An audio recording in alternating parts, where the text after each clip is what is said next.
UGC net target 99 plus percentile. How to score that much marks? And the resource person of today's webinar is Mr. Rohit Singh.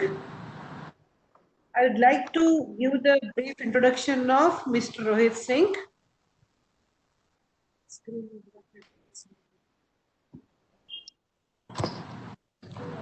Yes. He is graduated as a computer science engineer from Vivekananda Institute of Technology. Postgraduate in MBA Marketing from PS Institute of Technology. And his corporate experience is like this. He worked as a project engineer Wipro and also manager at Unisys. He has 7 years experience as a aptitude trainer and he has already trained over 30,000 students to clear various competitive exams like CAT, GMAT, Bank Professional Officers, SSC, CGL, UGC NET, to name a few. He has his own academic institution named as Launchpad. His academic experience is like this. He is a qualified UGC NET assistant professor, 98.9 percentile, cleared in the year December 2020. Sorry, 19. And during exam of 2012, he has scored 93 percentile in English and logical reasoning. That is his CAT 2012.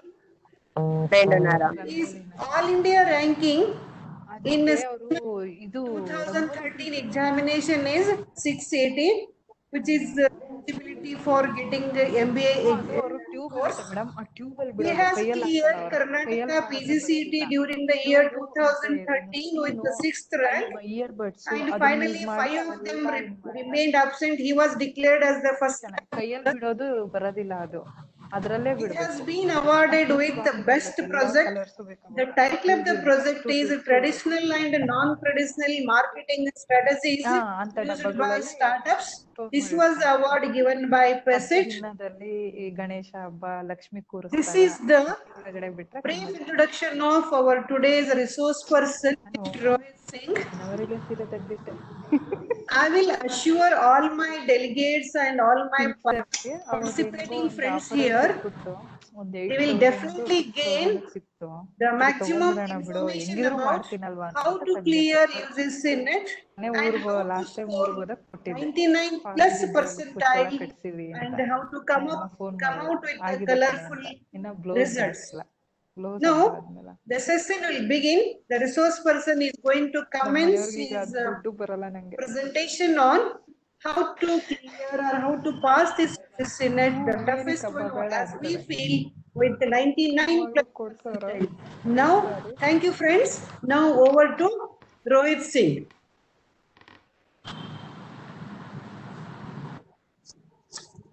Yeah, hello guys. Request others to mute their talk. Madam Babita, please mute yourself. You're talking. Madam Babita, please mute yourself.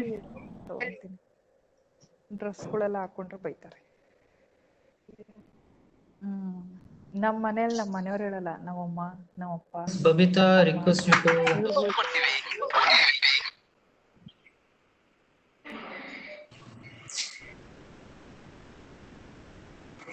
Kindly remove somebody if or continuously doing that. Thank you.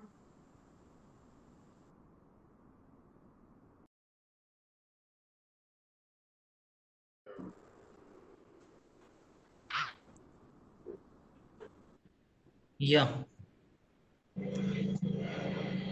So main thing is sharing experiences as how to solve this UGC NET. And yeah, it's not that difficult. Only thing is we have to be a bit smarter when we take up any exam.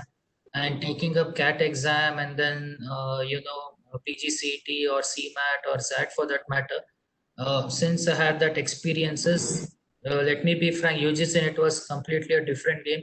That was mostly aptitude and logical reasoning, and this was mostly towards the subject knowledge in which you're applying, be it commerce, management, whichever you are. That's paper 2, and paper 1 was common. Again, in paper 1, there were only few questions which were related to research aptitude and reasoning ability and reading comprehension. So it was a different ball game.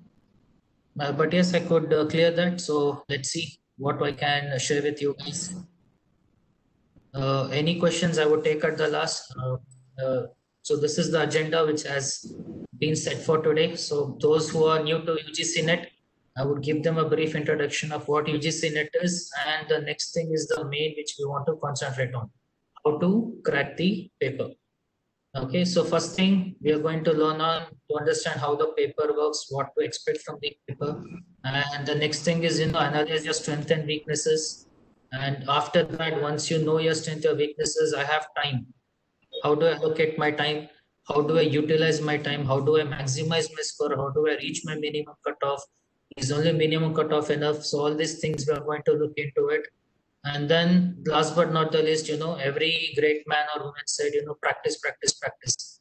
I lost a bit of motivation. So I'll be sharing few questions of previous year papers, and then I'll tell you how to solve them. Even though if you do not have any knowledge about reasoning ability or teaching aptitude, just by using common sense, you can solve these problems. So yeah, so that's pretty much it. Let's proceed.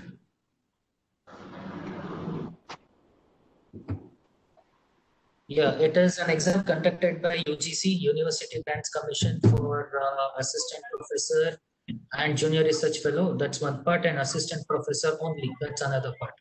So you have to know, okay, in the website is clearly mentioned, you have to decide which you want to apply.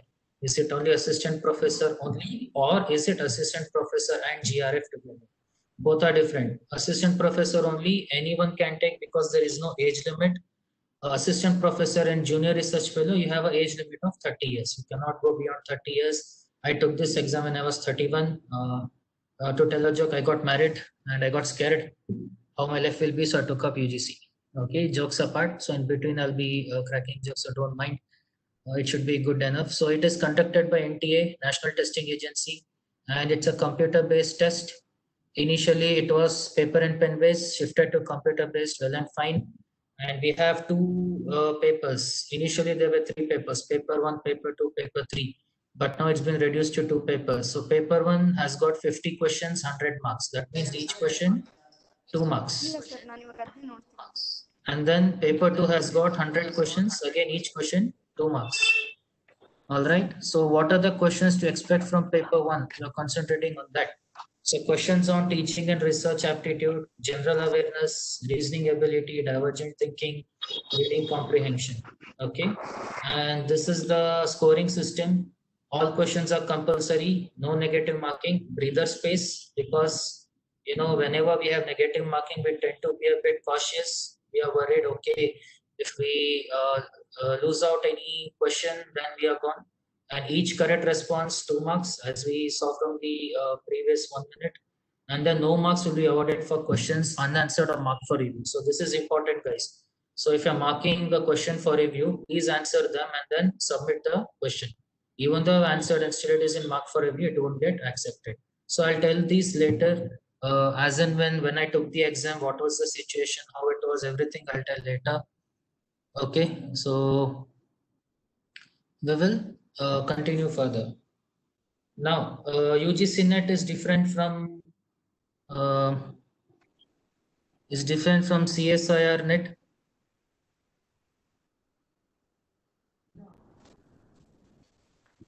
Okay, so UGC NET is different from CSIR. We also have got state eligibility test. UGC NET, why it is preferred? You can go anywhere in India and you can get a job of assistant professor as a minimum. So that will help you out if you're interested in the teaching field.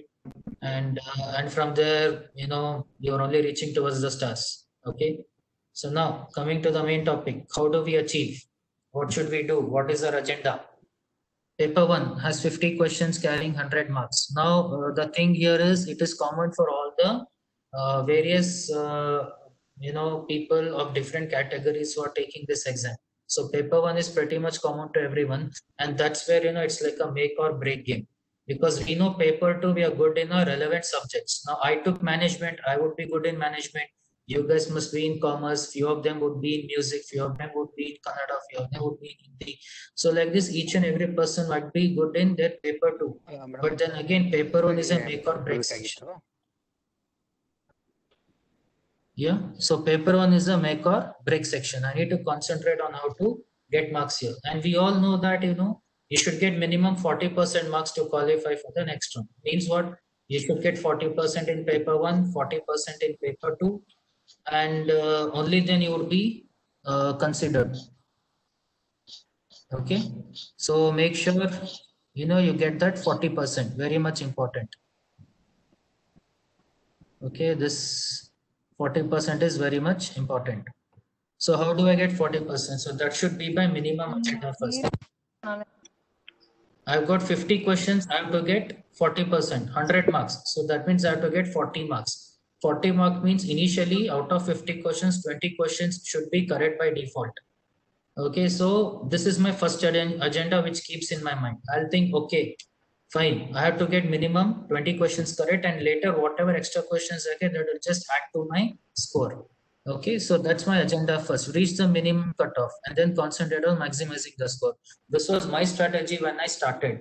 Okay, my strategy was pretty much simple. I want to reach my minimum cutoff initially. Okay, it's just like how you take up your exam, your regular semester exam. You know that you have to get minimum 40 marks there. You will concentrate on getting 40 marks. You have 3 years, and after that, whatever extra marks you get, that is good for you. Same way here, because it says that anyone who doesn't get this 40 marks minimum, you are not selected for the to get a UGC NET certificate. So make sure this minimum 40 marks is important. I'm stressing again and again. Getting this 40 marks is really difficult. I'll tell you the nuances why. When I took up my exam in 2019, 10,47,000 students had taken the exam, and 7 lakh people had appeared for the exam. And in that, only top 6% would be selected. That means close to 48,000 to 50,000 people would be getting a UGC NET certified certificate. So think, 7 lakh people, but only 40,000 to 48,000 to 50,000 people only would be UGC NET certified. Look at the ratio, how different it is. For that reason, getting this, it's very much important. The second thing, you should draw up an action plan. What is that action plan? Should I start with the first question, or should I start somewhere in the middle, or shall I start with the last question and come to the first question? And many a times what happens, I was training students for UGC NET in many colleges. They used to tell me, sir, I'm finding one problem which is difficult for me. That is, I do not finish all 50 questions. So their strategy was, sir, do I need to concentrate only on 20 questions, or do I need to concentrate on all the questions? So they had so many doubts, and I thought, okay, how do we handle this? It's pretty much simple. I always try to keep it simple. My logic is simple.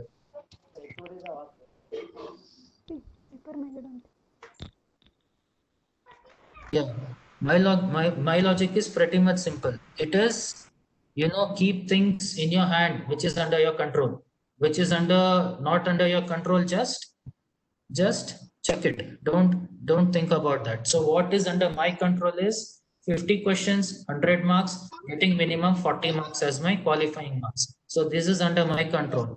How many people take the exam, how many people are not writing the exam, that is not under my control. Number two, what is the difficulty level of the paper, that is also not under my control. All I know, I have to reach this goal. So this is the thing which I need to consider on. Okay, so this is the first thing which you need to do. So whenever you enter your exam hall, you sit in your exam hall, the first page comes up, okay, and okay, the first stage comes up. So after that, I have to proceed. So I look at my first question, and then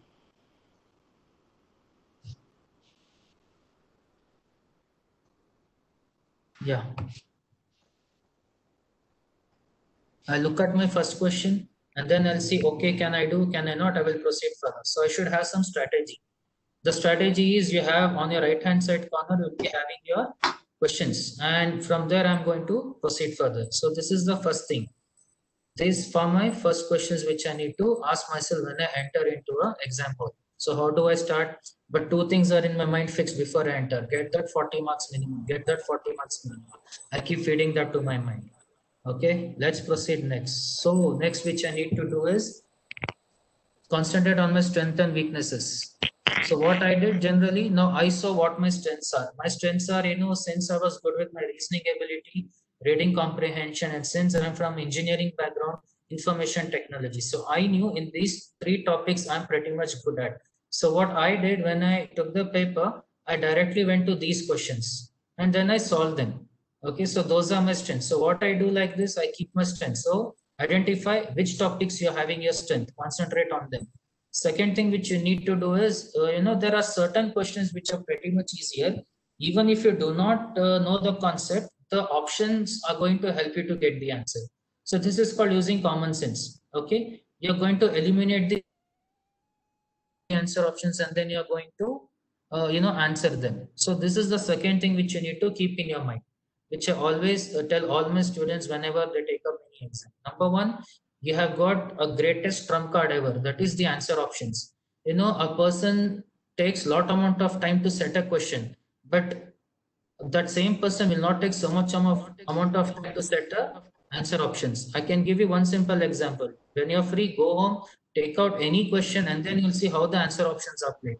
Let's say one correct answer option is 32.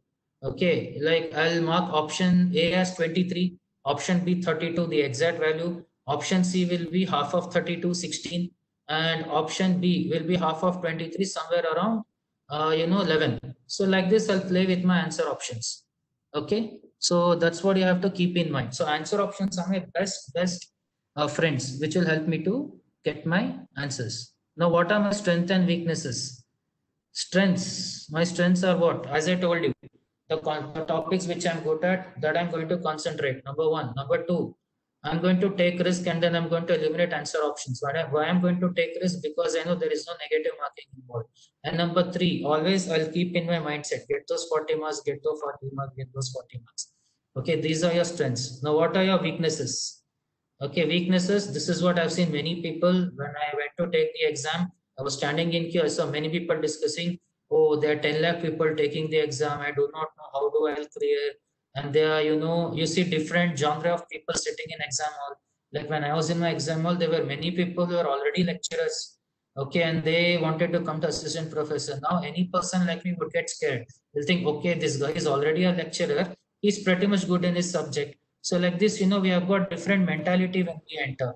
Okay, and there are few people who know, like few of my students were telling me, sir, I've got a lot of goals in my life. I want to clear UGC NET. So you're putting pressure to your mind. Okay, so these are your weaknesses. Your weaknesses is not a subject in which you're not good at. Your weaknesses is your mindset. That's the main mistake you guys are doing. Okay, many of them. I'm not telling those who are attending this session. I'm telling from the experience of taking, feedback from my students. When I used to teach them for UGC NET, this is what they used to tell. They'll tell, sir, if I clear this test, my problems are gone. I will get a government job. If I get a government job, my life is set. So you see, you're putting pressure to your mind. Okay, so these are the things which you need not consider when you sit for exam. Why? Because I know these are not under my control. Okay, and as I said, these all will, just bog you down.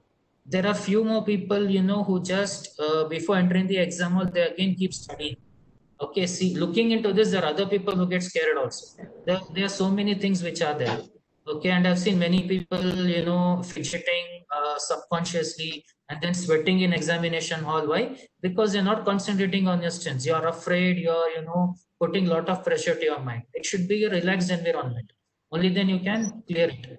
Now, coming to the main part, look, see how I've arranged the weaknesses. The weaknesses first is your mindset.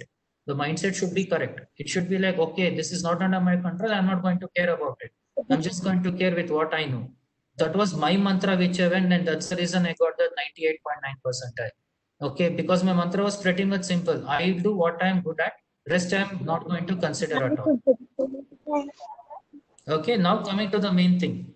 Other weaknesses are like few of the students, like few of the professors for whom few of the lecturers to whom I was taking classes for UGC NET, they used to tell me, sir, I'm good with my English. I'm an English lecturer. I take good English, but I'm not good with maths. Already you made a mindset that you're not good with maths. Okay, so these negative points you should not consider. These are all your weaknesses. Where even before starting a paper, you're telling your mind, okay, I'm not good with this thing. So how do I work on it? Okay, so that's the thing, many people have problem. Like few of the students say, sir, I'm not good with general knowledge. How will I crack general knowledge? Even before thinking how to, go about general knowledge, you fed your mind, I'm not good with general knowledge. So end of the day, in a nutshell, when I tell everything, your weaknesses are nothing but your mindset. That mindset should go. You should have a clear-cut mindset with whatever your strengths are. Okay. Next thing, there are fewer times, there are sessions where questions are really tougher. Actually, I love when questions are tougher. The reason is simple. When questions are tougher, my cutoff will be less. When questions are easy, my cutoff will be more. Why? Because when questions are easy, large amount of people will clear the cutoff.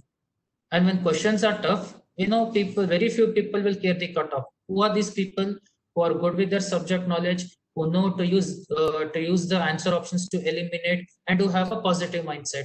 Now, when the paper is tough, it is tough for everyone. It is not tough for you. It is tough for everyone.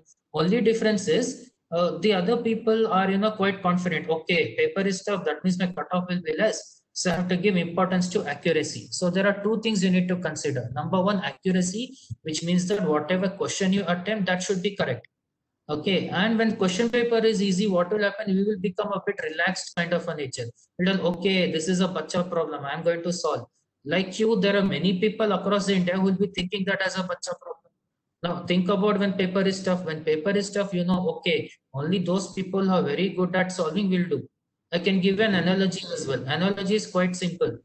Take example of any cricket match.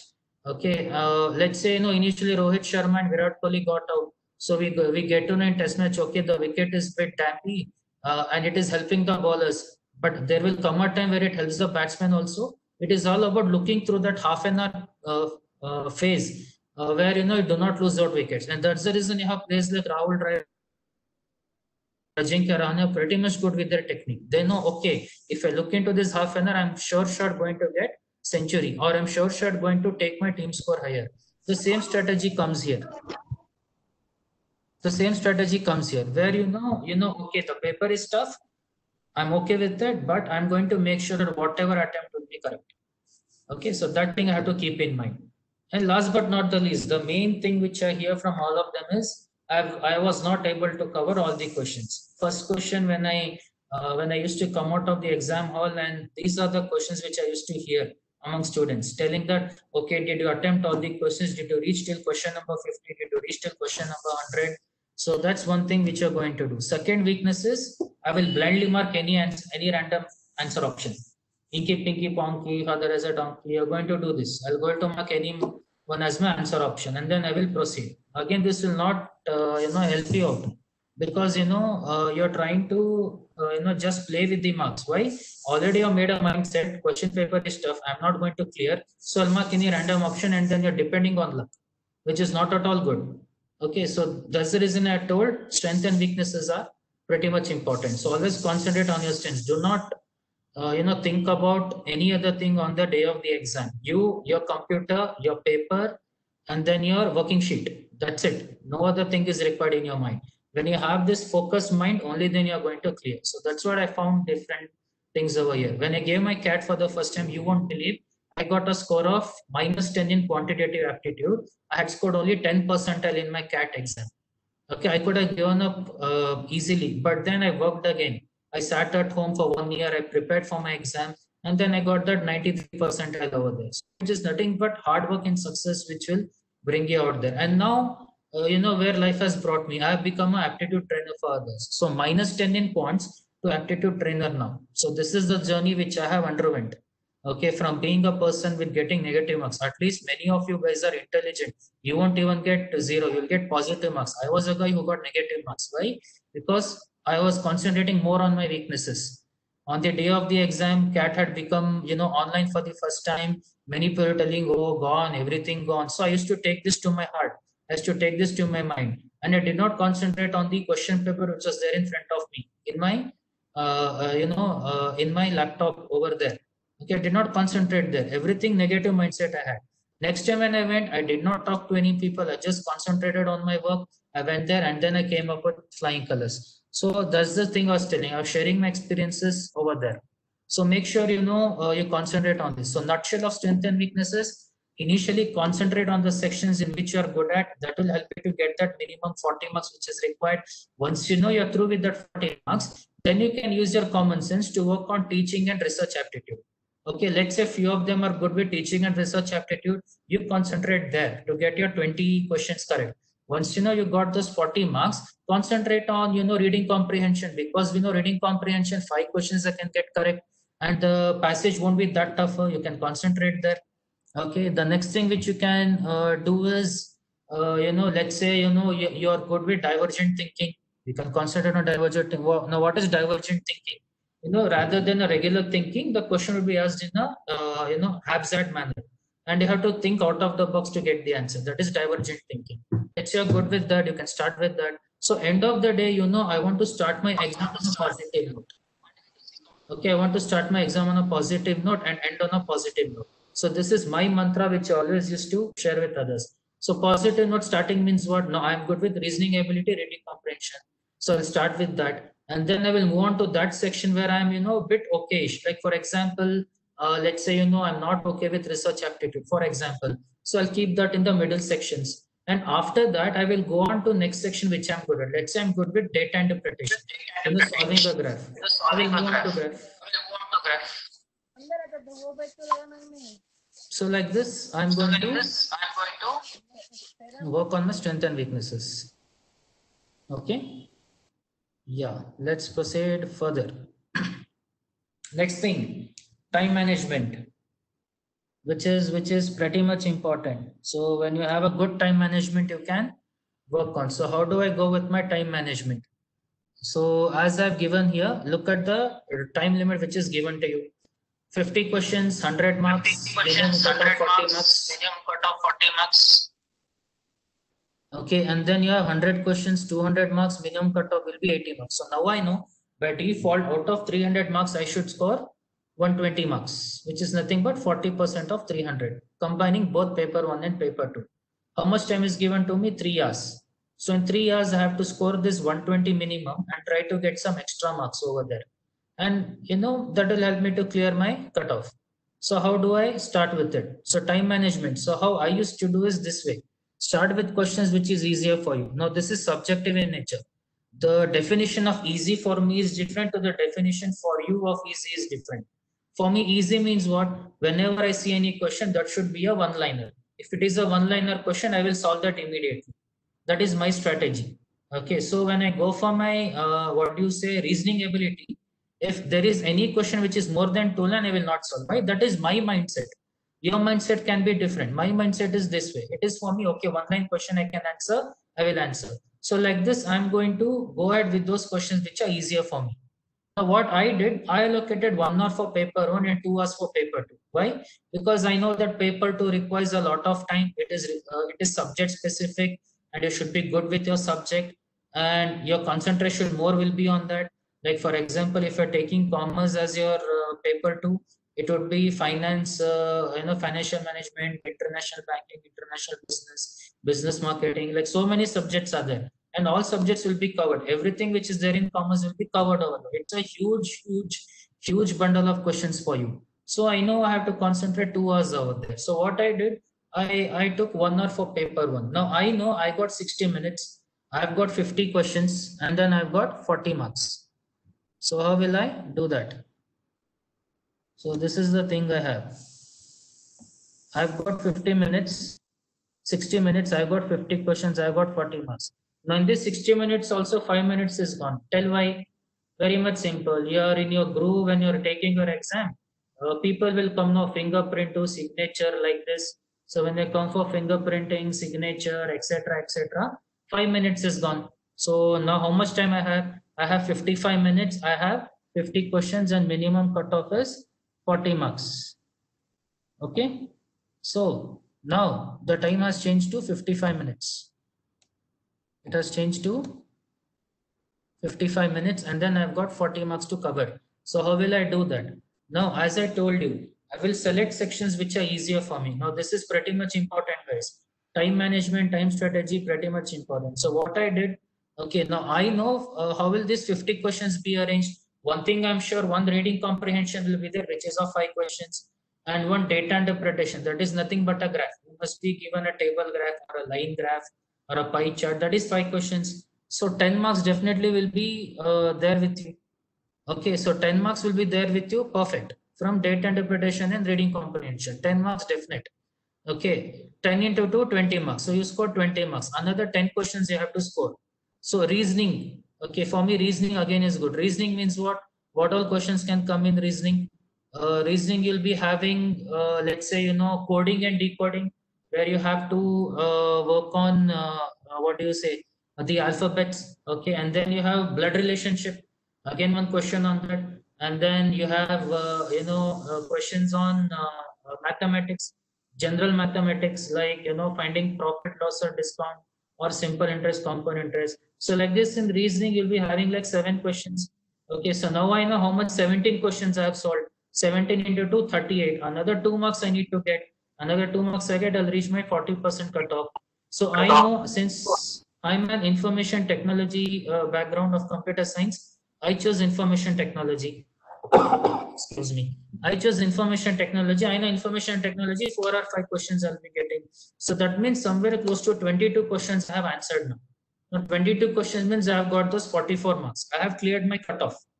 I've cleared my cutoff. Now whatever extra mark I score, that is nothing but is going to add me, so that I get more marks, and then I'll reach my the next cutoff is decided by UGC authority body.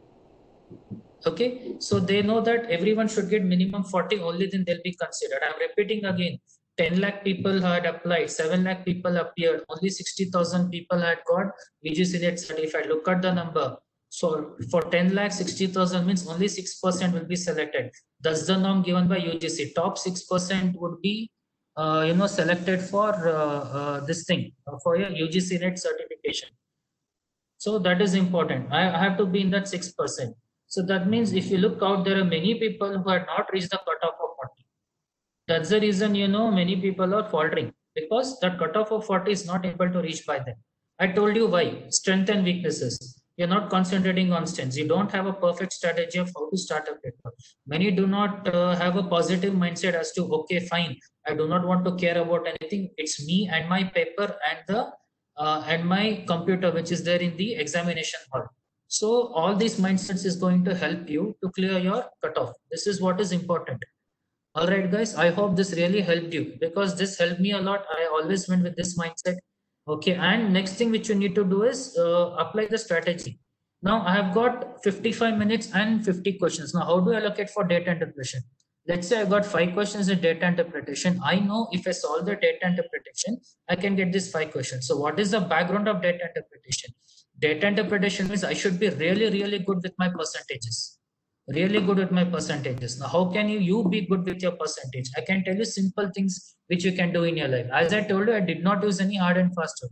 Now, since I had a background of training students for aptitude, I became good with my percentages. You guys, many of you would not have the background of training as an aptitude trainer. So I'll tell you what you can do. You can do is this simple thing. Okay, let's say you went to a mall, or let's say now it is Corona times. Mall is cancelled. One. Okay. Let's say you went to supermarket, and then you get this bill, right? Let's say you shop for 1400 rupees. You got the bill, and now you can calculate how much each item contributed for this 1400. Now let's say out of 1400 you bought 5 dairy milk. 5 dairy milk is how much? Let's say each dairy milk is costing you 20 rupees. So 100 rupees. So you have 100 rupees, and the contribution is out of 1400.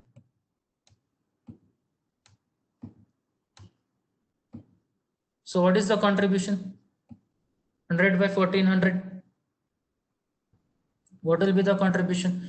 Very easy. 1 by 14. 1 by 14 is 7.14%. So can you see? You have to be good with these percentages. Now this is nothing but I call them WMD. weapons of mass destruction. It's not weapons of mass destruction. I call them weapons of mass destruction. So these simple things you need to keep in your mind. Okay, now 100 rupees you spent on dairy milk. Let's say, you know, another 300 rupees you spent on what do you say, Maggie, because nowadays younger people, Maggie is important. They cannot prepare at home. So again, it will be 300 by 1400, which is nothing but 3 by 14. Now, how do I calculate 3 by 14? So I should know what 1 by 14 is. 1 by 14 is 7.14%. So 7.14 into 3 is 21.42%. So like this, I have to be pretty much fast with my calculation. Okay, that's one way which you can do for data interpretation, where, you know, you're concentrating on the value and then you have to do. So for this, you know, we have a strategy called knowing the reciprocals. Okay, knowing the reciprocals, we say, means what? I should know what is 1 by 2. I should know what is 1 by 5. I should know what is 1 by 7. I should know what is 1 by 15. So we got different strategies to apply. Once you're good with this reciprocal list, it becomes easier to get your answer. Okay, so this is nothing but the strategy which you need to concentrate on. So it's not just about taking paper, it's about how well you can take your paper, how well you're sure, okay, god damn it, 22 questions are there, all 22 questions I need to get right. So that zeal and that hunger you should have. Okay, it should be that perfect. And I know these 5 questions will fetch me 10 marks. So one thing about data interpretation, concentrate on knowing the reciprocals. Go home today, practice, take out your calculator, try to note down the values. 1 by 2 is 50%, 1 by 3 is 33.33%, 1 by 4 is 25%, 1 by 5 is 20%, 1 by 6 is 16.66%, 1 by 7 is 14.28%, 1 by 8 is 12.5%. So like this, you know, note down the percentages and then try practicing it. That's one way you can do. Second way, all of us go to fill petrol. Okay, all of us go to fill petrol. What I need to do is, when I go to fill petrol, again, I can calculate the value. I can do my division easily. Let's say you fill petrol for 500 rupees and, you know, the price of petrol is 80 rupees. By the time it is filled, I can calculate how much liters of petrol I can get approximately. All you have to do is divide the price by the total value. Do 80, you'll get the value. So this is another simple way you can do. Next simple way which you can do is start adding 2 numbers at a time. Because in data interpretation, there would be certain questions where you have to add numbers at a time. Okay, what do you have to do? Okay, let's say there one question was asked in data interpretation, you know, find the addition of all the TV sold in this year. Now values are given like, you know, 1600, 1800, 1976, 1989. Again, if you do single wise addition, it becomes a problem. Now easily I can tell 86 plus 89 is okay. So, you know, you should, you know, develop yourself. Now how to develop this, that also I'll tell you. Okay, very much simple. Again, go to supermarket. When you go to supermarket, when the person is using barcode, and then, you know, he's using the barcode and the price comes in the monitor. As in when he takes out the item and uses the barcode, the value of the money is being displayed over there. Now, before the value comes, you have to add it and you have to be ready with your answer. Now, this is called being fast with your calculation. That's what I used to do. And thanks to my mother, it was she who helped me with this. I can tell you one small anecdote. If you do not mind, it'll take only 1 minute of your time. I was in my 4th standard. I remember I used to go to the local grocery shop, and, you know, that uncle was really fast in calculation. He had so much of experience. Even today, he doesn't use calculator. He calculates on his own. So that's what I did. Okay, my mom told, okay, Rohit, next time when you go, you have to go there on your own. And then by the time he finishes, even you should be ready to you know, calculate. I took up the challenge, and then I came back to my home. I started to practice. Remember, I was in 4th standard. I started to practice, and then, you know, next time after 1 month I went. After that, you know, we by the time we started to calculate, even I did. And I was, you know, some 10 seconds behind him. He told me the answer. Within 10 seconds, I told the answer. So from there on, I started to use my brain that way. So wherever I go, even now, I use very less calculator and very much of, mental method of solving. You can ask many of my students who must be logged in here, even they see that whenever I do any problem on the board, I do not use calculator, I do it directly. The reason is simple, because I started to do 2-way addition. Okay, so all these are your weapons of maths destruction.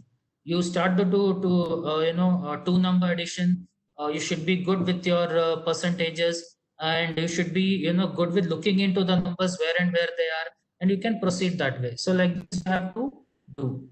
That's related to your data interpretation. Now coming to reading comprehension, for example, reading comprehension, I know there will be only one passage because 50 questions are there. They cannot give you 10 questions on reading comprehension. So rule number 2, which you need to remember, is understand how the paper is set. Understand that. When you understand how the paper is set, you will be on a greater level of clearing the paper.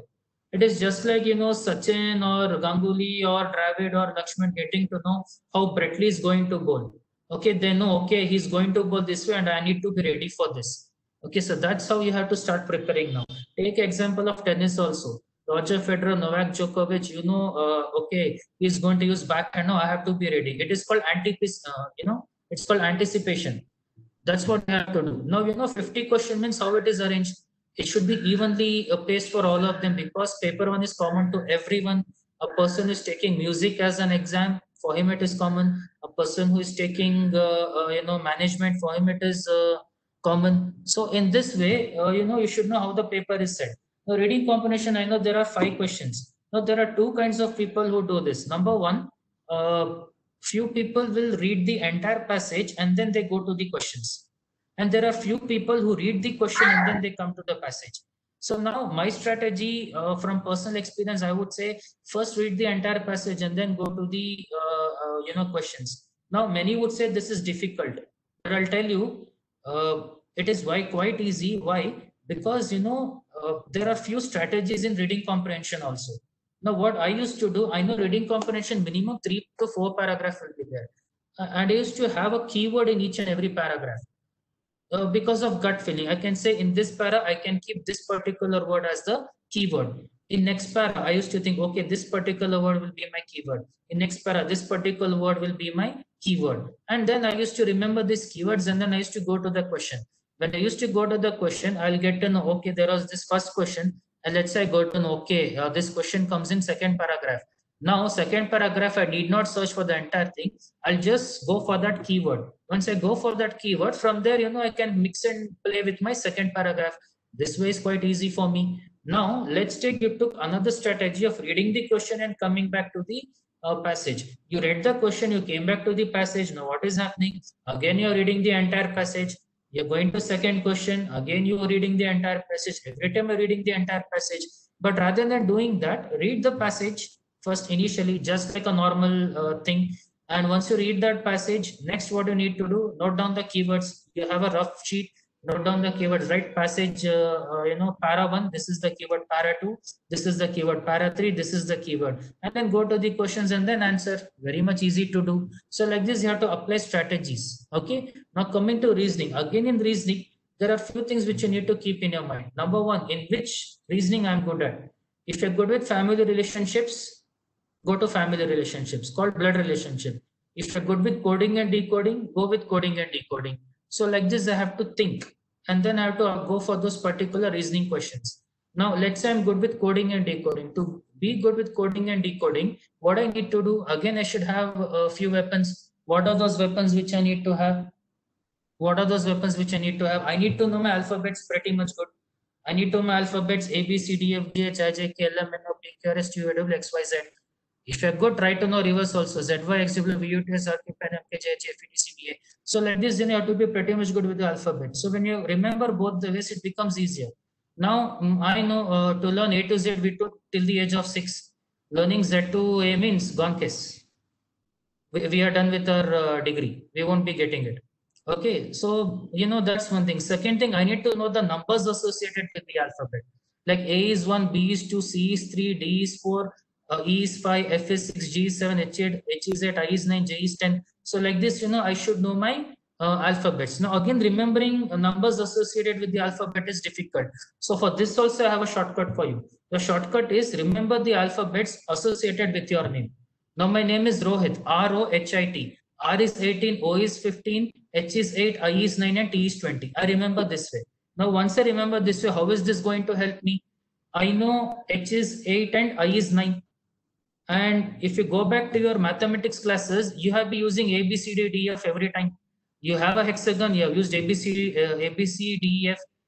You have a square, you have used ABCD. And let's say for a triangle, you used XYZ. So look here, by default, you already know numbers of the 10 alphabets. XYZ is 24, 25, 26. ABCD is 1, 2, 3, 4. PQRS also you know already.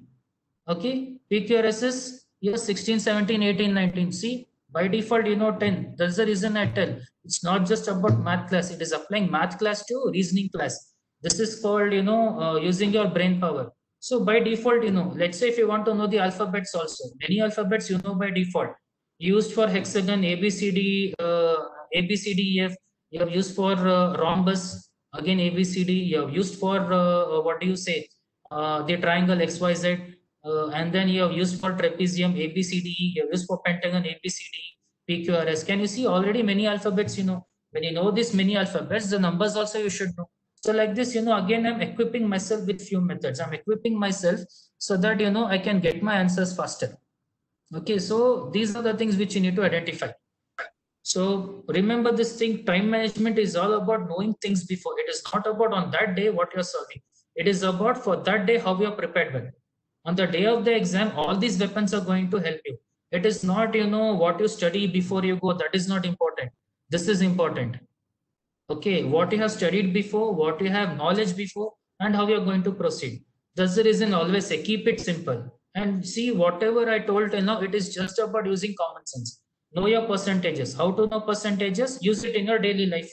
Go to groceries, buy groceries, apply percentages. Fill petrol, apply percentages. If you want to know how much groceries you have brought, apply subtotal. Reading comprehension, read newspapers. Nowadays, people don't use newspapers. It's online. Still good, no? Because, since it is a computer-based test, you'll be accustomed to reading newspaper online. So start reading articles. Think what questions can come in reading comprehension. Start reading articles. When you start reading articles, what will happen? Time will reduce. Now coming to information technology. Now since very people will be there in information technology, I need to know what kind of questions come in information technology. Again, this is having a background before you attempt a paper. So what questions can come? One question can be what are the different domain names which are there in the world? One is .com, one is .edu, one is .org. You have one is .net. And then you have a country-wise domain name. .in is for India. Okay, .sl is for Sri Lanka. Okay, then you have .ch for China, .usa. Okay, .uk, .eng. So like this, these questions can be asked. What another question can be asked? Another question can be asked on storage space, because many of us use mobiles. We should know what is the storage space. When you say my mobile is 64 GB, how much is 64 GB? When I convert it to MB, it will be 64 into 1024. Okay, 64 into 1024 gives me MB. Let's say I want to convert it to kilobyte. 64 into 1024 into 1024. So see, everything is there with us. So these are the questions asked to you. The questions are, the questions are asked in such a way that it is around you. It is, in your surroundings. You are asked nothing beyond. And let's say, there is one more question. What are the different kind of browsers you have? In India, what kind of browsers we use? We have Firefox, we have Chrome, we have Internet Explorer, we have Opera browser, we have UC browser, and then we have Opera browser. So these are the different kinds of browsers. So they can ask you, identify which is not a browser among them. So these are the things. And you'll be asked questions about random access memory. So what is full form of RAM? So can be asked question of this kind. What is full form of ROM? You'll be asked this question. So this simple question will be asked. So all you have to do is know what is the configuration of your laptop and your computer, and see what are the numbers or what are the items associated with it. That's the reason I was telling. It's all about your surroundings. The question asked in this is all about your surroundings. So that is important.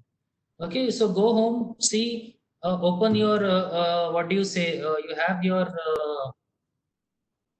open your computer, go for control panel, and then go for device manager, get to know what are there. You'll get to know what kind of devices are there. Okay, and many say it is USB. What is USB full form? Universal Serial Bus. Many say OTG cable. What is OTG? On the go, it's called on the go. On the go means what? Anywhere you can use this OTG to transfer the items from your mobile to USB and from USB to any other thing. So that's the meaning of OTG, on the go. It's called on the go. Okay, many of them don't know what is ATM full form. They'll say anytime money, all time money. It's called automated teller machine. So like this, things would be asked to you here and there from information technology. Okay, so like this, I have to have a background. I have to have a information. I have to have certain knowledge before I enter my exam. Now I told you what kind of questions and how to attempt these questions. Now my next thing which I'm going to tell you is how to allocate the time. Now I know data interpretation is fine. Now look here. I've got how many questions here? I've got 22 questions here. Okay, I've got 22 questions here. This entire thing is 22 questions. So how much time can I allocate for this? Let's say data interpretation, 5 questions. Let's say I'm a bit okay with my data interpretation. So let's say I'm going to allocate like some 10 minutes. Now look at the entire time. Out of 55 minutes, 10 minutes is gone.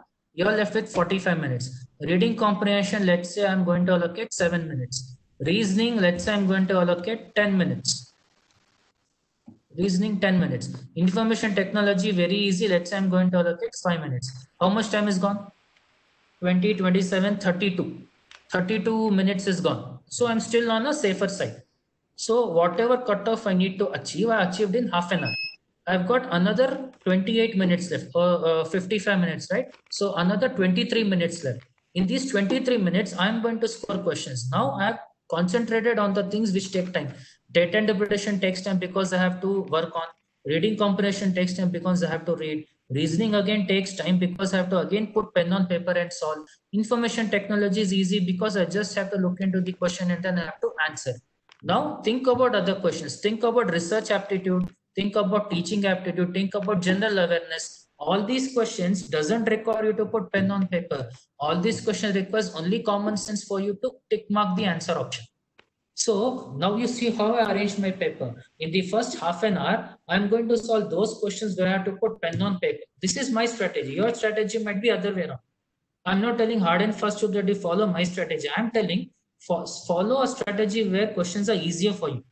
Okay, now what you're going to do is, let's say you're good with research aptitude, teaching aptitude, solve that initially. Let's say, okay, you'll tell, let's say, in the next 30 minutes, I want to solve data interpretation, reading comprehension. You can do that provided you're confident that you're going to get those 5 marks. Let's say you're not getting those 5 marks. Anyway, the 10 minutes is wasted. That's the reason I always say, start the exam with positive note, end the exam with positive note. So that means what? You will start exam with which you're good at. Let's say you're good with research aptitude and teaching aptitude. Start with that. Let's say you're a bit, uncomfortable with data interpretation, reading, reasoning, and information technology, for example. Okay. Okay, so these things you have to keep in the middle sections. I call them middle overs. Think about a 20 over T20 game. We know that first 6 overs, you have a power play and you have to score maximum. And then generally they try to score maximum in the last 6 overs. So in between the 8 overs, they're going to rotate the strike and maximize the score. Here and there, if I get a boundary, well and fine. The same we have to approach a strategy here. So end of the day, do not end the section with that particular topic in which you're uncomfortable. So what will happen? That will stay in the back of your mind. You'll think, okay, I did not get answer, I did not get answer, I did not get answer. You have gone to paper 2, you have gone to questions of paper 2, but still back of your mind, you're thinking, okay, I did not get answer in data interpretation, I did not get answer in data interpretation. So what has happened here? Your mindset is gone. Your mind is stuck still in the past. Your mind is stuck still in that question. Whereas you come to paper 2, somewhere you feel, okay, if I have 5 more minutes, why don't I, go back and solve the DI question? Wrong strategy. Because anyway, you did not get in the first 10 minutes. How can you be sure you'll get in 5 minutes? Rather than that, I will concentrate on paper 2 and maximize my score there. Okay, so like this, I have to prepare myself mentally. Okay, so this is the thing of the next half hour which I've given here. The next half hour, you have to solve questions on, data, general awareness, etc. Okay, so I hope this strategy helped you. It's all about managing time. And one thing and most important thing is, once you have allocated time, do not at any cost, I repeat, at any cost, do not violate that time. Let's say you kept 10 minutes for DI, 10 minutes it is, not 11th minute. Let's say you kept 7 minutes for reading comprehension, 7 minutes it is. You cannot violate that time. You cannot, go beyond that time. Why? Because that time is important. If you're allocating 7 minutes, you have a mindset over there. Okay, 7 minutes I'm involving here. Let me concentrate on other sections also. So that is pretty much important. Oh my God, too much pravachan in one day. Becoming RJ. So I guess next time I'm going to become RJ also. A new job for me. I have to crack joke in between because many would feel boring. You guys are good listeners. Thanks for that. Okay. Next thing is maximize your score. So that is also important. And last thing is check whether you have marked all the answers or reviewed your questions and submitted the paper. Now, what many people do is this is the thing I've seen many students do. Okay, what they'll do. Let's say question number 1 came. They know the answer. They will write that answer option in the in the working sheet. Don't do that. What they will do, last 10 minutes, they will take this working sheet and then they will go to the question. Okay, question number 1, option A. Question number 2, option D. Question number C, option C. Question number 4, option B. So like this, you will mark. Now, what will happen here? Anywhere your mind can change, and then rather than marking option B, you could have marked option C also. Why? Because you have got only 10 minutes. You have to mark all the questions which you have answered. You're still under pressure situation. You're still under pressure situation, right? You should mark immediately 1A, 2B, 3C, 4D, and then 5B, 7A, 8A, 9A, 10C. Like this, you're looking and then you're marking there. Somewhere, if you're gone wrong, your entire answer is wrong. Even though you've answered correctly and wrote the answer option in your working sheet, over there you're marking the wrong answer option. Doesn't make any sense. So my suggestion, as and when you answer, mark it and then proceed further. And if you have marked it for review, come back to those questions which are marked for review and attempt that question and then submit that question.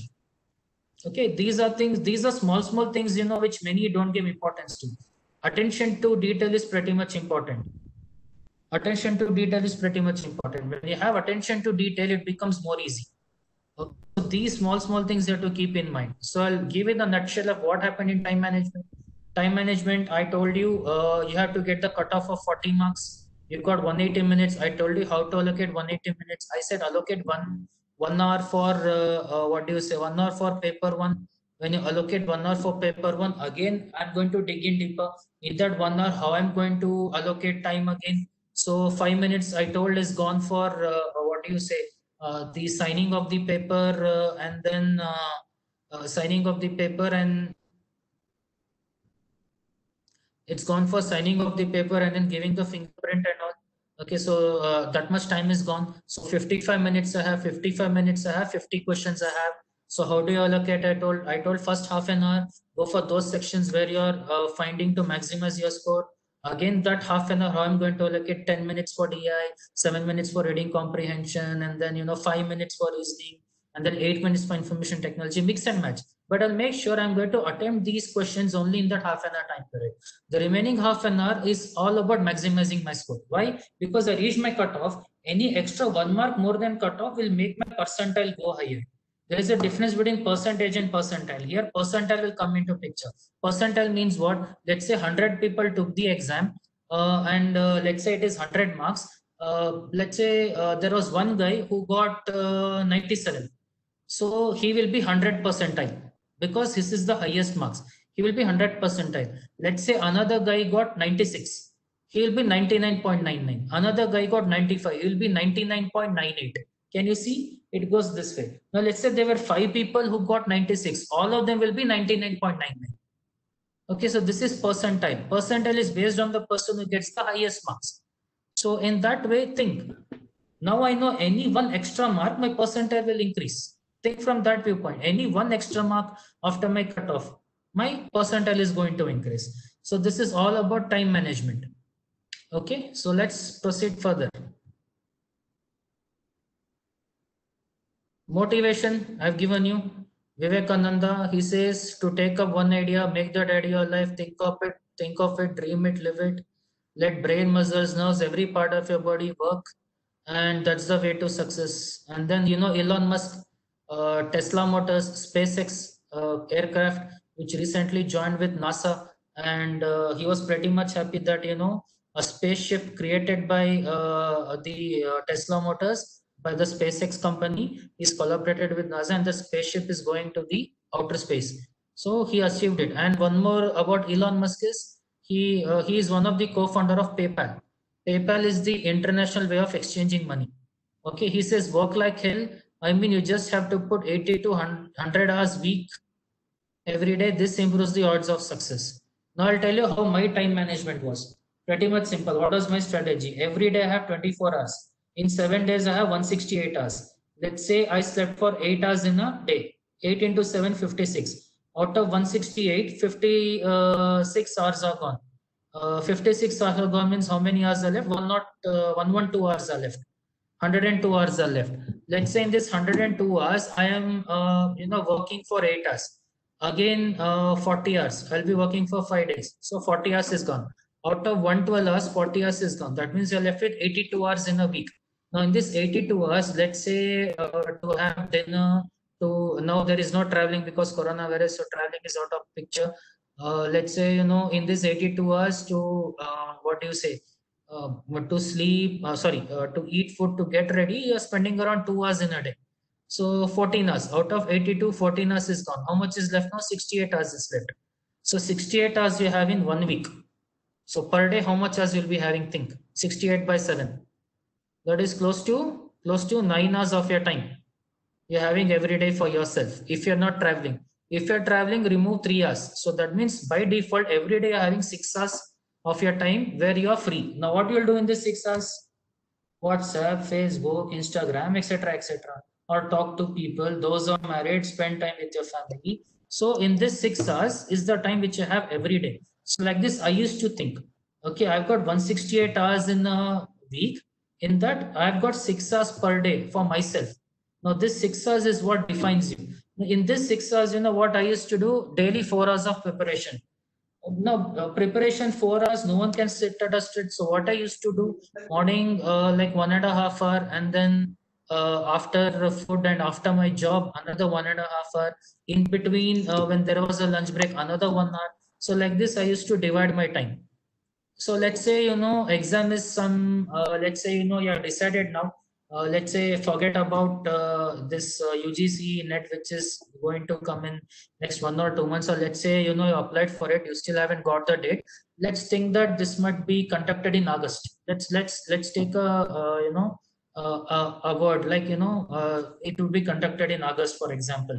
Okay, I did not follow when is the exam conducted, so I'm not sure about it. I'm telling, let's say it's conducted in August. So now it is June end, already gone. You got only 1 month. So what are you going to do in 1 month? Now, basics and all you cannot do. 1 month, what you have to do is pretty much simple. Take all the previous papers of UGC NET and start solving that. Go to UGC NET website. In their official website, you got all the previous year papers, starting from 2005, I guess, till 2019. Okay. I prefer, you know, take from 2010 to 2019. 9 years paper means 18 papers. 9 years paper means somewhere around 18 to 27 papers. Start solving them. Okay, start solving them in such a way that you get this, 40 marks as the cutoff. Others are preparing for the next UGC NET, which comes in December. Might be it comes in December, might be it can come in January. We do not know. Now, for you guys, this strategy is going to help. Start with basics. For first 1 month, solve simple, easy questions, build your base. Now, how can you solve these simple, easy questions? You've got this NCERT textbooks from your kids or from your brother or sister. Take that book, start solving them. Start solving them. Okay. And once you're done with that, what you have to do is, once you're done with that easier questions, start building on that. Building on that means what? Go to the next tougher questions. You know, we Indians have one mentality, which is we think, if we solve the toughest question means I'm very intelligent. Wrong mentality. Correct, right? Many think that way. Oh, I solved the toughest question means I'm very good at things. No, it's about how well you solve consistently. That is important. I've seen many students telling, sir, I solved the toughest question, sir, but still I don't know the concept. Why you don't know the concept? Because you concentrated on because you concentrated on solving the tougher question, not on the basics. So that's the reason I say basics is important. To give you analogy, let's say you're a bike rider. No one taught you in Ghat section to go in second or third gear. It came by experience. Why? Because you are good in basics. And I cook sometimes, so I know how a chapati has to be soft. It comes by experience. It comes by basics. Because my basics are strong. So end of the day, your basics should be really strong. When your basics are strong, it becomes really easy to get your answers. So that's the first thing which you need to do. Second thing, go back to your college textbooks. For paper one, research methodology questions learned. You have got this, no? Descriptive research, objective research, and then causal research, analytical research. There are different research methodologies which are there. Go back to that. Rather than learning the definition, learn examples. That's what I used to do. Because here in question paper, they won't ask you definition. They'll give you a situation and then they'll ask you which kind of experiment, which kind of research is this. So to know that, you should learn examples. When you learn examples, it becomes more easier. And third thing which you need to do, buy any UGC NET practice books. Buy any UGC NET practice books. You have many of them which is available in Amazon, Flipkart, Sapna Book House. Okay, you buy them and then you start working on them, and that will help you out. Now let's say you want to know, let's say after solving data interpretation, reasoning, information technology, reading comprehension, let's say you want to be good with research methodology. So in UGC NET practice books, saw a lot of questions on research methodology. In that way, what will happen, you'll get good with that.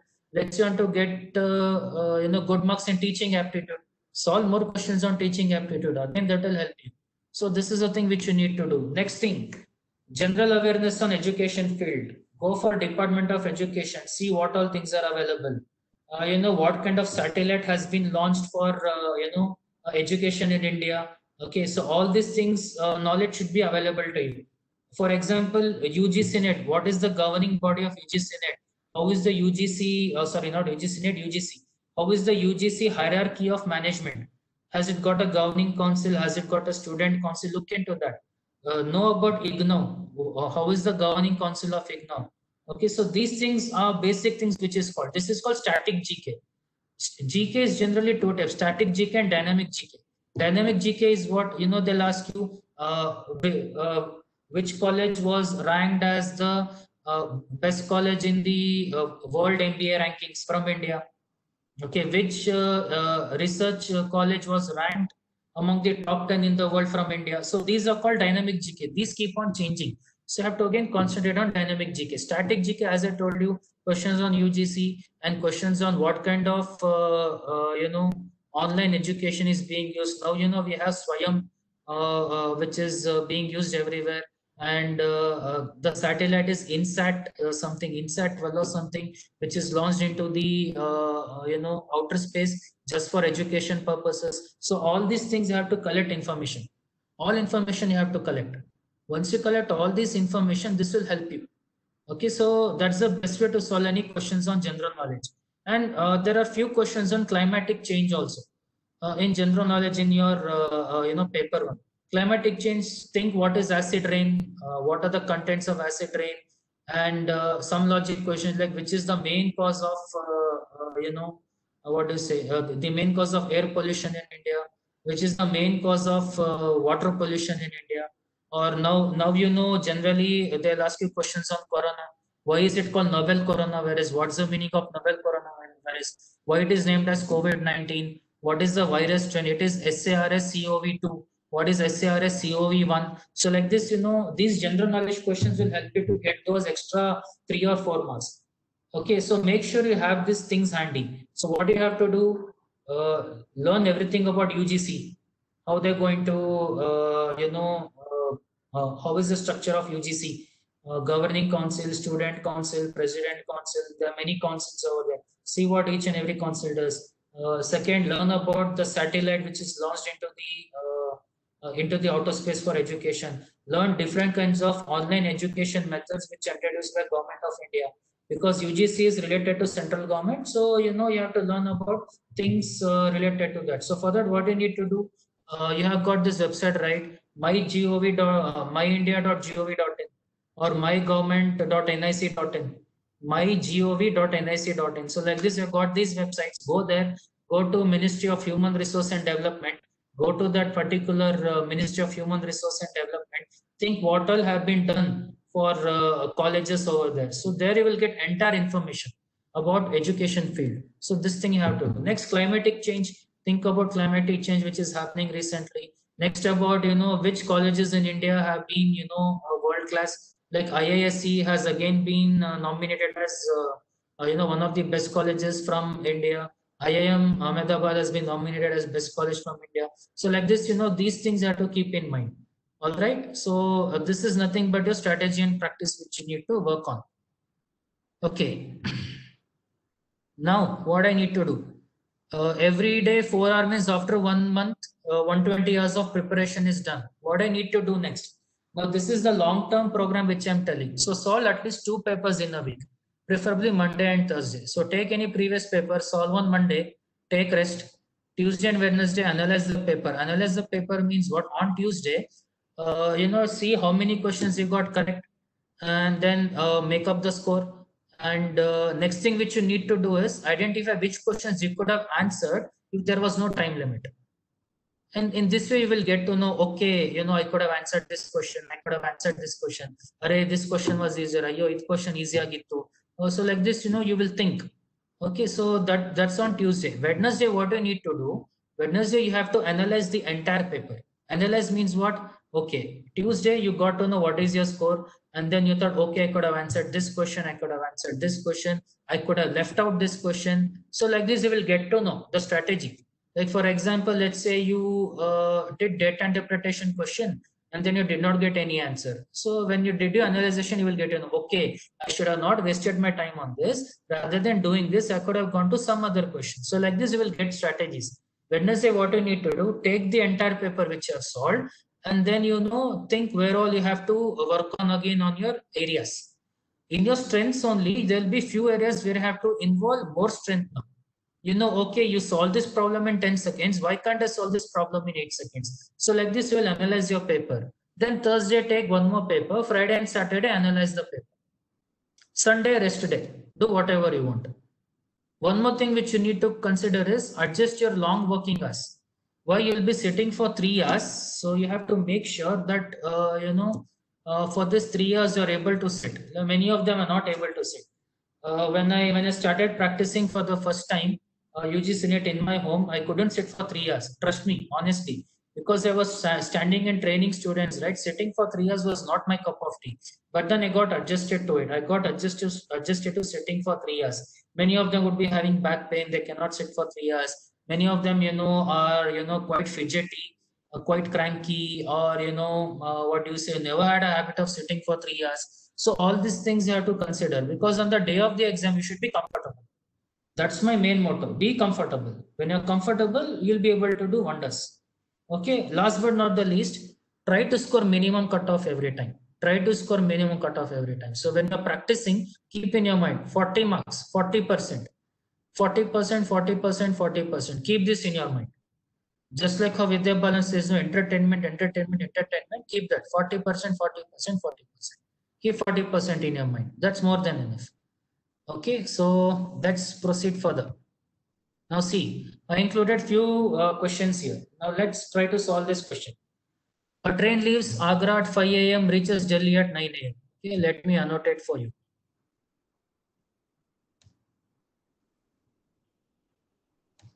This is Delhi.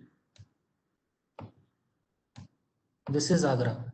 A train leaves Agra at 5 a.m. So this train left at 5 and reached Delhi at 9. Now another train leaves Delhi at 7 a.m. This left at 7 a.m. and then this reached here at 10:30 a.m. Question asked, at what time do the two trains cross each other? Now I can directly say my answer should be greater than 7 a.m. Because can you look here? This train starts only at 7 a.m. Only when this train starts, it can meet, right? So that means, after 7 a.m., whatever is my answer, that will be my answer option. So this 7:56 is my answer. Then it's simple. What many do? Okay, a time, speed, and distance question. So here, speed is equal to distance traveled by time taken. Time is given. Distance is constant. What about speed? I have to find speed. All bullshit, not required. This is simple. 5 a.m. it leaves, 9 a.m. it reaches, 7 a.m. it leaves, 10:30 it reaches. So whatever meeting happens, that should happen after 7 a.m. It won't happen at 7 a.m. also. Why? Because this train is reaching Delhi only at 9 a.m. How can it meet at 7 a.m. at Delhi? At 7 a.m. it is starting. So only one answer option left, 7:56 a.m. That is my answer. Simple. Okay, so this is called using common sense. Okay, so I need not have any mathematical knowledge. All I need to have is common sense. I hope you understood how to solve this problem. Okay, it's all about, writing it down and then thinking logically. Okay, I hope this helped you. Let's see one more question. Here it says, let's say I'm a person who doesn't know what is probability sampling or doesn't know what is non-probability sampling. Okay, I'm attempting this question. How will I do? From the list given below, identify those which are called non-probability sampling procedures. One thing I know about definition of probability is each and every person has equal chance. That is called probability. Non-probability means what? Each and every person has not got an equal chance. That is, it is left to the person who is going to do. Now from this I can see simple random sampling I can eliminate. The word random suggests that each and every person has an equal chance. So what I'm going to do, I will go to my answer options. Wherever answer option 1 is there, that I'm going to eliminate. Now see, this is not my answer option. 1 is there. This is not my answer option. 1 is there. It should be either option 2 or option 4. That should be my answer. Now which one can I go? 2, 4 and 5 I have. 2, 3 and 5 I have. One thing I know, option 2 and option 5 is there. Option 2 is there in this option and option 5 is there. The difference is between option 4 and option 3. Now which one can I choose? Nation wants to know. Okay, this is my show. Nation wants to know which one can I choose. Okay, I'll go with answer option 4. Why? Because there are two ways. Number one, cluster sampling. Cluster means what? I recently heard the meaning of cluster. Cluster is what I heard in Nanjangud, where there is a cluster where coronavirus occurred. So I think I know it is, again, there is something related to probability only. Snowball sampling, I haven't heard. So I can mark that as my answer option. Why? Because I know snowball sampling doesn't sound like it is probability. Snowball means what? The ball is going to roll. I'm thinking in logical terms. The ball is going to roll, as in when the ball is going to roll, the ball is going to become big. Okay, so from this I get to know it is nothing but, it is not at all probability. So that's one way I can assume. Second way, again I'm going to use logic here. Now I got 4 answer options. Originally my probability was 25%. Out of 4, 1 had to be correct. So 1 out of 4, 25% probability. Okay, now because of elimination, I've got a situation. What happened?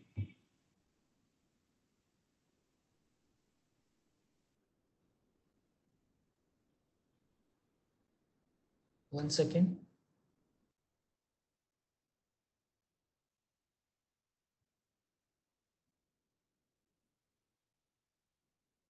Got hanged, I guess.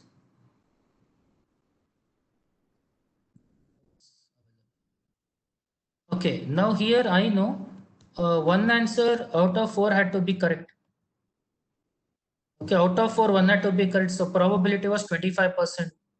Now, because of my elimination, I've got 2 answer options. Out of 2, 1 has to be correct. The probability increased to 50%. So from 25%, the probability increased to 50%. Now I'm going to make use of this thing. So how I'm going to do, I know either option 2 or option 4 will be my answer. I can mark any one of them as my answer option and I will proceed. Now you might ask me, sir, then what's the point of attempting this? I'm telling, think logically. If you're wasting your time in thinking about what is snowball, what is cluster, you're wasting your time. Now I know either 2 or 4 will be my right answer. I can mark any one of them as my answer option and then I'll proceed. Now I will make sure that I'll score extra 2 marks in the next few questions.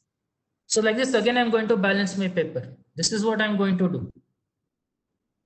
This is what I'm going to do. I'm going to become smarter. I'm going to become practical. I'm going to become realistic. Okay, let's proceed further.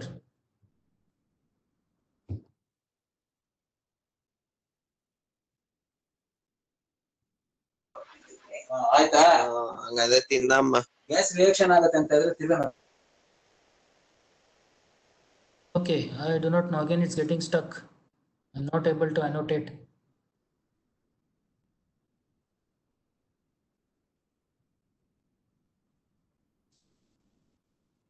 Yeah, fine. Let's move on to next question.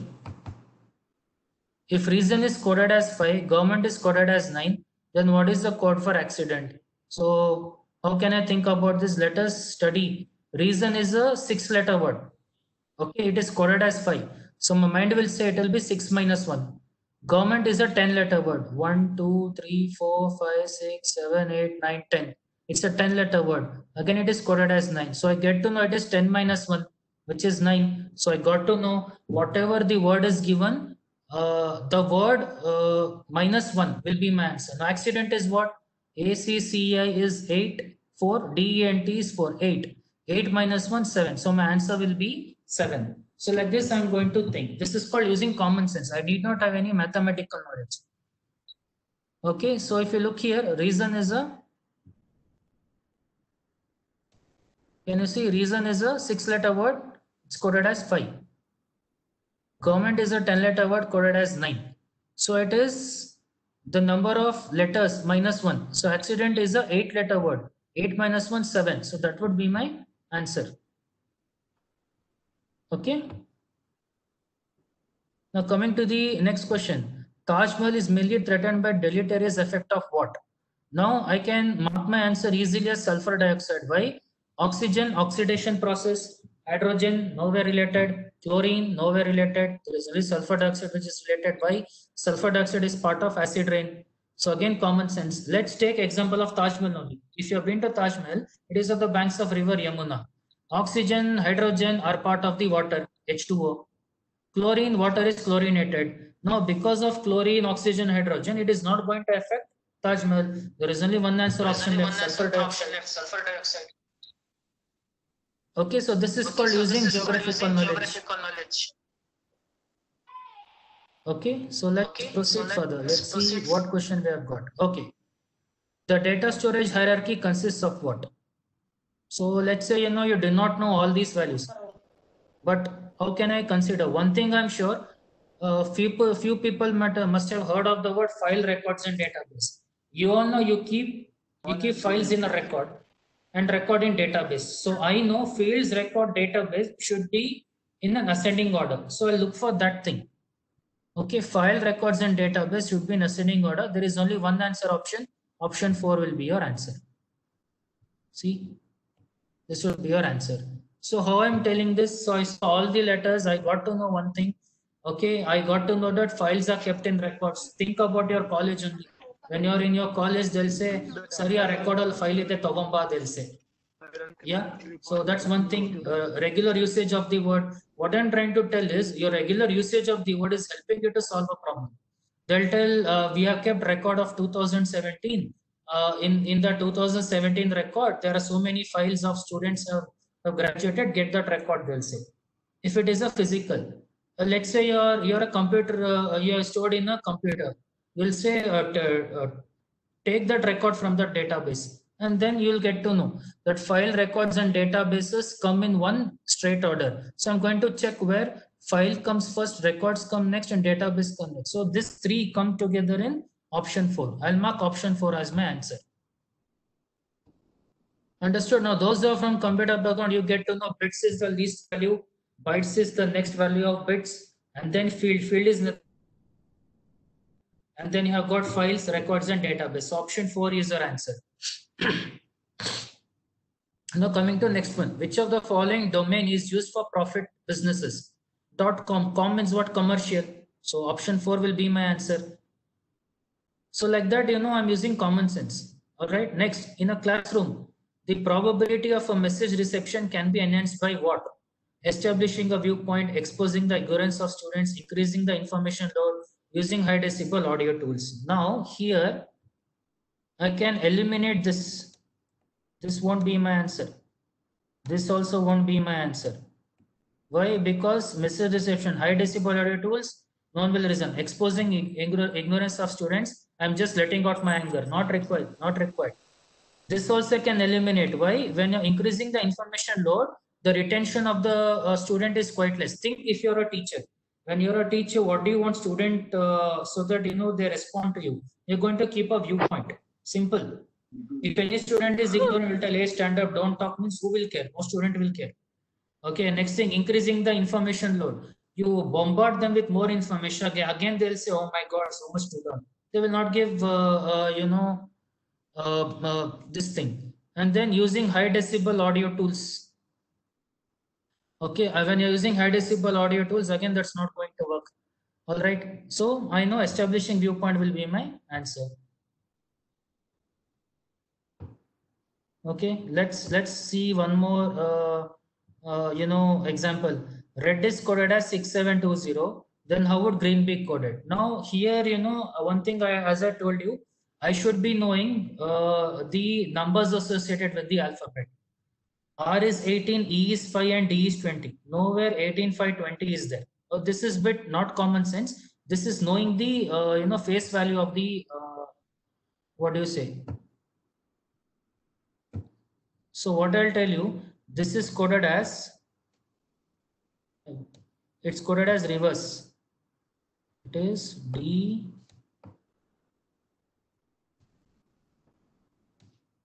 E, and then R. Okay, this is the pattern. It's first reversed and then the number is used. D is what? D is 4. E is what? E is 5. R is what? R is 18. Now look at the number. The number is coded as 6, 7, 2, 0. Means what? Everywhere I am doing plus 2.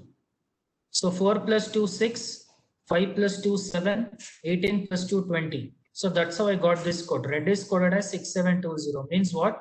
First I have reversed the alphabet. RED has become DER. And I know the numbers associated with the alphabet. D is 4, E is 5, and R is 18. So I should know, I should get 6720. So my mind strikes 4 plus 2 is 6, 5 plus 2 is 7, 18 plus 2 is 20. So I got my code. Now I have to use the same procedure for this. How will green be written? It will be written as N E. Okay, it will be written as N. Okay, I'm not able to write.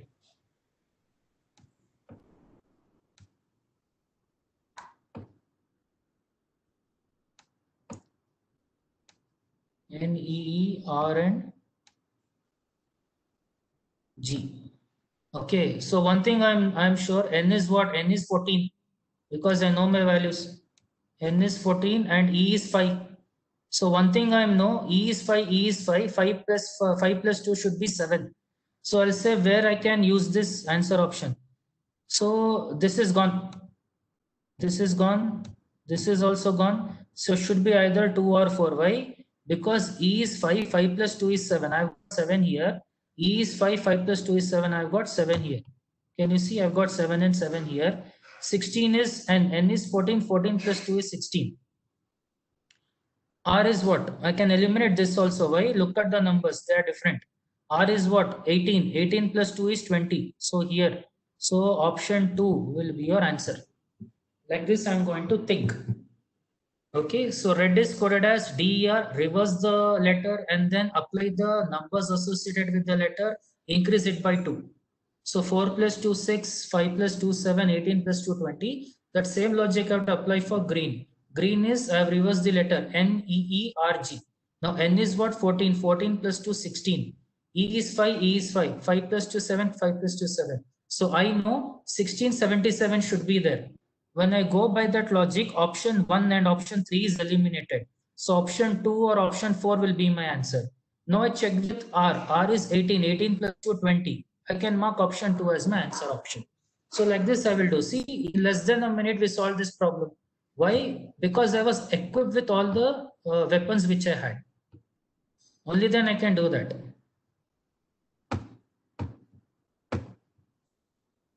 Okay, understood guys? So This is a like a brief thing which I have given you. All right, so we're at the fag end. I'm done with this. So what are the few suggestions? So 1 week before exam, these are the suggestions from my side. Go through general topics, just like how you read a newspaper. So if you have any UGC net books, just go through the general topics. Just try to, glance them. Do not try to buy hard. Just try to glance. Give importance to the topics which are your strengths. So this is your strength. You're going to give importance to that. You're going to work, and then you're going to do that on the day of the exam. This is what I used to do. And trust me, I was the only one person in my entire batch to take up this UGC NET exam. I had no friends, nothing. What I used to do, I do not know anyone over there. I was completely relaxed. I went in my bike. I remember my center was in Pina, second stage. I went in my bike. I parked my bike. I relaxed. I did not talk to anyone. I was listening to music. Okay, I put on my headphones. I was listening to music. And then, if any person is there, I used to crack joke with them. And one thing which I always went was one step at a time. One step at a time means what? First step, keep your back. Second step, checking will happen. Third step, fingerprint will be done. Fourth step, your computer will be assigned. Sit in that computer table and just relax over there. Do not think about anyone. Do not think about anything. If you cannot relax over there, just sleep. Just sleep. Okay, but don't sleep till 3 hours. Get up and then after exam, do not discuss answers. This is the worst thing which many people do. I hate that. Don't discuss the answers, because anyway, what's done is done. It's done. Discussing answers is nothing but you're telling, okay, I did better than you. You did not do better than me. Simple. Okay, leave the exam hall, have fun, and remember one thing: you came this far after a lot of hard work. So give some credit to yourself at the end of the day. Even if you clear or not clear, doesn't matter. But you have come this far, give credit to yourself. So with this, I end my.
Good afternoon to everyone. On behalf of KLE Society's Board of Management, Principal, Staff and students of KLE Society's S. Nijiningappa College, I would like to thank Mr. Rohit Singh for his excellent presentation on how to crack UGC with 99 plus percentile. I hope the webinar was highly useful and fruitful to you all. I wish you all of you will qualify for UGC NET with good percentile. Thank you all.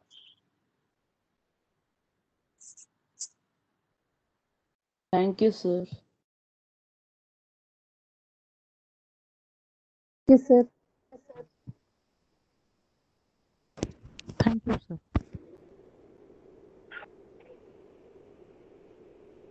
Thank you.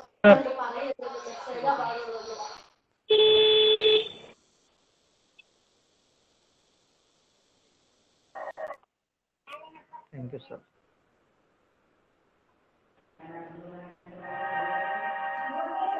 Thank you, sir. Thank you, the team. Thank you, sir. Thank you, sir. Thank you, sir. Thank you, sir. Thank you, sir.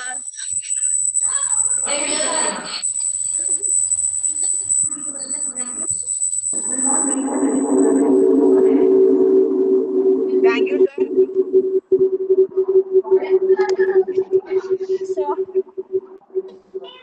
Thank you, sir. Thank you, sir.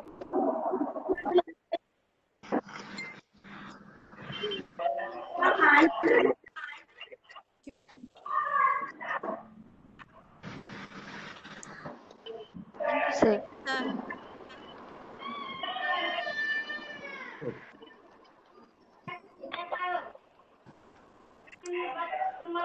Thank you, sir.